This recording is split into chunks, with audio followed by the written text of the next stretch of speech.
असां शुरू को वठी जेको आहे असां नवाब माको नाइंसाफ़ी असां ज़ुल्म थो कंदो रहे, ना हक़ केस कंदो थो रहे, मुंहिंजे बचनि सां ना हक़ फरियादा थो करे। सखर में माका ॻोठ वासी बुज़ुर्ग पोरियत जो पुटनि सां गॾु यूसी 11 जे चेयरमैन ख़िलाफ़ ऐं पुलिस जे नाजाइज़नि ख़िलाफ़ ॿियो भेरो सखर नेशनल प्रेस क्लब अॻियां एहतजाजी मुज़ाहरो कयो। सखर नेशनल प्रेस क्लब अॻियां अली बख्श माको पंहिंजे पुट ज़ुबैर उर्फ़ सदर माको ऐं ज़िशान अली माको सां गॾु मीडिया खे ॿुधायो त 2 महीना अॻु यूसी चेयरमैन डॉक्टर उस्मान माको जे चुर्च ते साइड एरिया थाणे जे पुलिस पुट ज़ुबैर उर्फ़ सदर ऐं ज़िशान अली ते बेगुनाह 5 खल करायूं, जॾहिं त यूसी चेयरमैन थाणे ते वेही पुटनि ते तशदुद कराए थो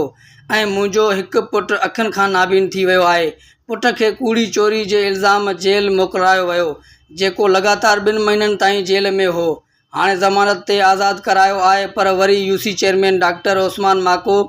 गाज़ी माको, कलीम उर्फ़ कल्लू काणो, आकिब माको ऐं संदसि पुलिस वारो नवाब माको गॾिजी ॿीहर संदन FIR कराई आहे, जॾहिं त गैर क़ानूनी आकड़ा गुटको मावा वग़ैरह जो कमु चेयरमैन पाण कराइनि था। असांखे वधीक कूड़ी केसनि में फासाइण जूं धमकियूं ॾेई रहिया आहिनि। आला हुक्मराननि ऐं DIG सखर SSP सखर खे अपील था कयूं त यूसी चेयरमैन डॉक्टर उस्मान माको ऐं पुलिस एहलकारनि नवाब माको ऐं ॿियनि ख़िलाफ़ कार्रवाई करे असांखे इंसाफ़ ऐं तहफ़्फ़ुज़ ॾिनो वञे। नालो आहे मुंहिंजे नाग बि मूंखे पहिरीं कराई रहिया आहिनि, सॼी विया मार खाराई वई, नाग बि चढ़िया बि वेंदा आहिनि, मुंहिंजे भाउ ते कराई अथसि। FIR वारो नवाब माको ॿुधाए नवाब माको डॉक्टर उस्मान